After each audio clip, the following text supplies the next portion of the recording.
Hello everyone! Saturday na uli bukas at weekend na naman. And once again, welcome ulit dito sa channel ko. May isa na namang taga Room 2207 dito sa Christine Dacera case ang lumutang kanina.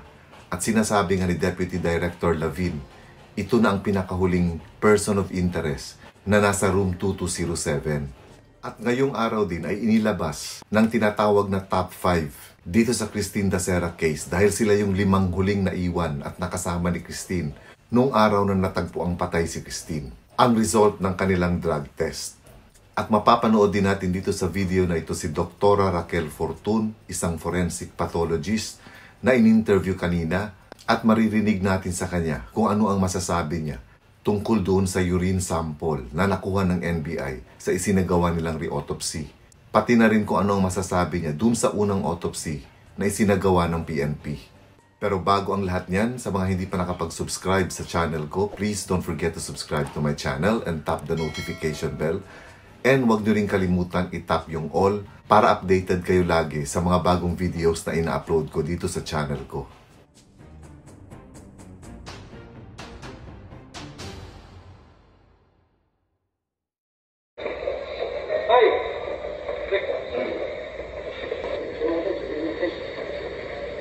The lawyer just called us for his client to be fetched, and so immediately we have to do this. He's so scared of his safety and security. Sir, mag-undergo din siya ng same... Yes, the same process. The same process. So, I'm not sure kung he's feeling okay na for statement taking and the preliminaries with the agent. Ibig sabihin, kakausapin muna and then before the statement taking. But he has a counsel, so it's okay with us. Pero sir, bakit nasa Tacloban siya? May balak mo siyang tumakas? Hindi naman yata ganun. Pagkasabi sa akin ay taga roon siya, taga Region 8. Sir, paano siya nakubinsing lumantad? Paano po siya nakumbinsi raw ng counsel? Somebody called us who knows his lawyer, and the lawyer requested that his client be fetched. So, sinundo namin. Ang pang-13 na tao doon sa loob ng Room 2207 ay si Jake Esteron na taga Catarman, Northern Samar. Sinundo siya kanina ng NBI sa Tacloban City, Leyte para nga magbigay ng kanyang statement. Sa FB account niya makikita doon na siya ay isang freelance actor ng ABS-CBN at ng GMA and also a part-time model. Sinasabi ring may-ari ng isang cafe si Jake sa Catarman. So katulad ng mga naunang 12 persons of interest sa Room 2207, si Jake Esteron ay sasailalim din. Katulad ng 12 persons of interest. So magbibigay siya ng statement, magpapadrug test siya, at magpapalay detector test. Kanina kasi isinagawa sa NBI yung lie detector test nung 12 persons of interest na nasa Room 2207. So ayon na kay Deputy Director Lavin, kumpleto na yung mga persons of interest sa Room 2207 and hopefully makakakuha sila ng sapat na information sa kanila na makakatulong dito sa Christine Dacera case. Samantala, inilabas na rin kanina ng Top 5 na nasa Room 2209 ang result ng kanilang drug test. Ito ay sina Galido, De La Serna, Rapinan, De Guzman at Valentine Rosales. At lumalabas nga dito na negative sila sa ipinagbabawal na droga. Pero ang nakakagulat dito, hindi pala Valentine Rosales ang totoong pangalan ni Valentine. Ang totoong pangalan niya na nakasulat dito ay Alain Chen. So all the while, sa mga interview niya sa media, binanindigan niya yung alias niya na Valentine. At hindi niya sinabi na Alain Chen yung totoong pangalan niya. Siguro may mga kadahilanan din siya kung kaya hindi niya sinasabi pa yung totoong pangalan niya. Pero this time, dito sa result ng kanilang drug test, ay lumabas na talaga yung totoong pangalan niya. Pinag-uusapan din ng maraming tao yung tungkol sa urine sample na sinasabi ng NBI na nakuha nila nung nagsagawa sila ng re-autopsy sa bangkay ni Christine. Marami ang nagsasabi na imposible na nga raw itong mangyari dahil embalsamado na yung bangkay ni Christine. Pero ayon sa NBI, naniniwala sila na urine yung nakuha nilang sample. At ngayon nga ay inaantay pa yung confirmatory result nito sa laboratory. At kung urine nga ito, ay malalaman dito kung ano yung mga substances na makikita dito sa urine sample na nakuha kay Christine. Ngayon, ayon kay Dr. Raquel Fortun, na isang forensic pathologist, pwedeng maging ihi nga talaga yung sample na yon or pwedeng hindi. Ngayon, ayon kay Dr. Fortun, kung sakasakaling urine sample nga talagang nakuha nila, ay dapat lalabas sa report yung detalyadong report mismo. Particularly yung estado ng bladder ni Christine nung ginawa nila yung re-autopsy. Kumbaga dapat nakalagay sa report kung yung bladder ay buo pa ba or natusok na or nawasak dahil sa pag-imbalsa mo. So panoorin natin ngayon yung ginawang interview kay Dr. Fortun kanina at kung ano yung masasabi niya dito sa re-autopsy ng NBI at dun sa autopsy na unang isinagawa ng PNP. Autopsy report that there was no urine. So this is really questionable. Sino sa kanila yung tama? Sa totoo lang, so labanan na yan. Kasi you cannot have both versions of the truth. Meron bang ihi o wala? And if you look at it objectively, ang daming possibilities. One is nagkamali yung una na autopsy, meron pala. Pero malaki ang implications nito because that means lahat ng nakasulat dun sa report na yun ay pwedeng mali. And when you say mali, was it an honest mistake, poor procedure, or sinadya? And it goes back to the integrity also, all the way to the integrity of that particular doctor. Is it possible na nagkamali na ba ng NBI? Or hindi naman talaga ihi yun? I would want to know how was it documented? Because that's how you do it in forensic work. You expect to be questioned. Sinong nagsasabi ng totoo kung sinabi mo 100 ml of urine yan? How are you sure that it is urine? Kumusta yung bladder? Kasi kung ihi na nakakalat doon sa loob ng abdomen, ay hindi yan ihi. Baka ano yan? Contaminant na lang. Because remember, the body was embalmed. And the embalming process destroys the procedure in the sense that contaminated na with chemicals. So was it really inside the bladder? Okay, so isipin mo, baka nga ihi yan. But what was the condition of that bladder? Intact pa ba siya? What if natusok yan? Kasi yung procedure ng embalming, and I'd like to know paano ginawa. Minsan pwedeng matusok yan nung tinatawag na trocar, and baka naman nag-infuse sila ng chemicals dun sa bladder, and mistakenly, akala mo, ihi yan. So marami akong tanong, even yung condition ng bladder na yun, kasi kung may 100 ml yan, ang bladder magse-stretch. Baka naman contracted yung mucosa. So I really don't know. I don't know how to make a judgment on who is telling the truth. Well, kung mali yung PNP at totoong ihi yan, then that means nga mali yung report. Then that means basura na yung PNP autopsy report. I really would be interested to know anong reaksyon nitong doktor at yung Medical Legal Division ng PNP dito sa development na ito. And in fact, also on the side of NBI, may we not hear from the technical people? Ano ba yung nakita nila?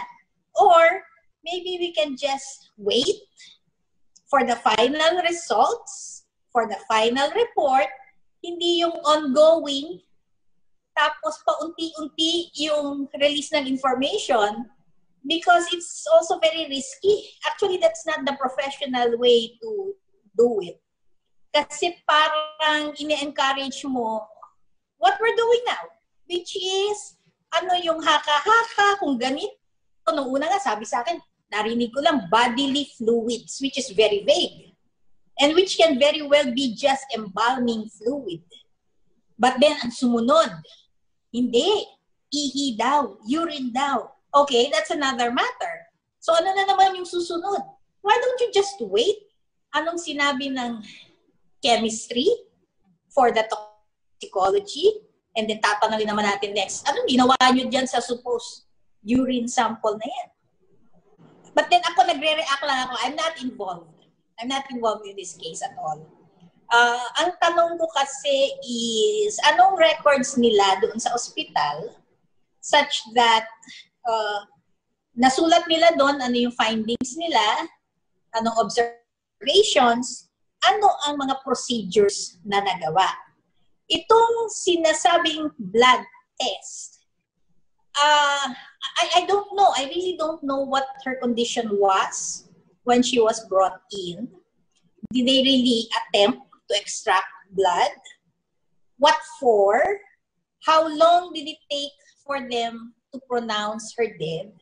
Kasi kung talagang hindi mo na siya ma-revive, usually, bihira yung talagang tinutuloy nila yung pag-extract at saka pagpapadala sa laboratory. Tapos ang next question ko, kung pinadala sa lab, ano ang gusto mong malaman? Okay? Hindi yan suntok sa buwan na, anong gagawin mo dito? Blood, CBC, complete blood count. What kind of tests were done? Actually, ang mas maganda sana dito, you stop at the sampling. Kung talagang ginawa nila, you get blood, you refrigerate it, properly labeled, secured in the lab, and then you just hold it, and then this is the one you turn over to authorities because this is the one that is suitable for toxicology. Short of also doing the autopsy before embalming and getting blood. So I'm not sure ano ang value. Sabi nila, magre-release sila ng report. Anong klaseng report yung ginawa? Toxicology ba yan? Because right now, that is the most important thing. Yung presence of any substance there. But then knowing the clinical setting, very limited din ang mga tests na ginagawa. So it's not really your forensic toxicology kind of analysis. It still boils down to what happened.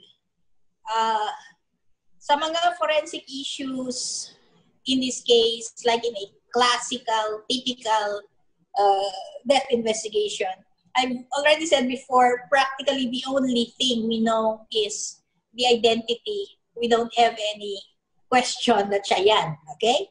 But what was the cause of death? What is the manner of death? And actually, in this case, yung manner has a lot to do with you determining cause, right? So kung ibabasura natin yung initial finding na aneurysm in the same way that everything else in that first autopsy report is now suspect, we still don't know what she died of. Okay? Anong nakita ng NBI? And the classical approach here is you document everything.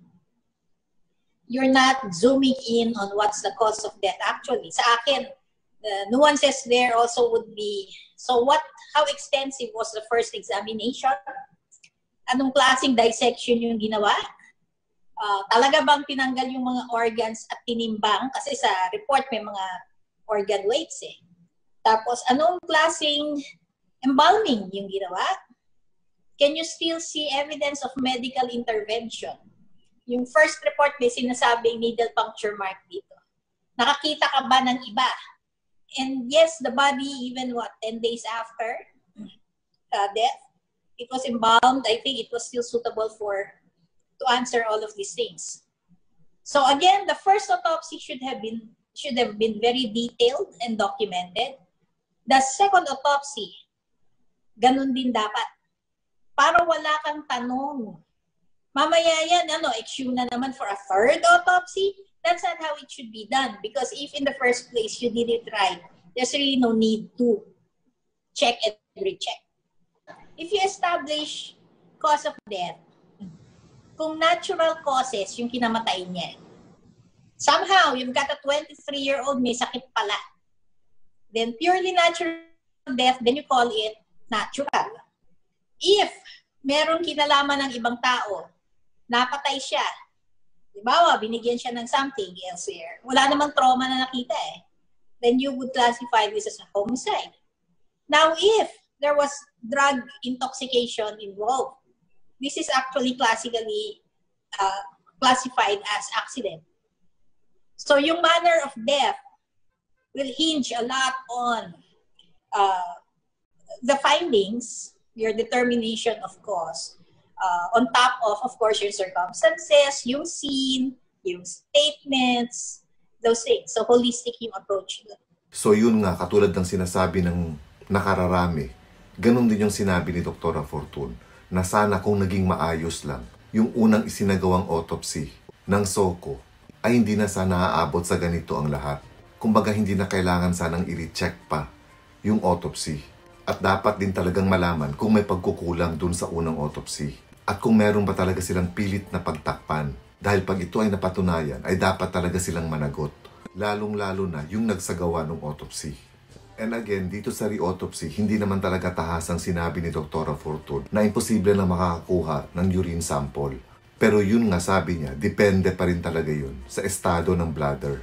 At importante talaga na idetalye ito ng NBI sa kanilang re-autopsy report. Nagpahayag din si Dr. Fortun ng kanyang opinion na sana wag na muna magpahayag ng kung anumang statement ang NBI sa isinagawa nilang re-autopsy para hindi ito magdulot ng kalituhan at para din hindi magbigay ng maling expectation para sa publiko. Lalo't kung sakasakali ay iba ang lalabas na result dito sa re-autopsy report ng NBI.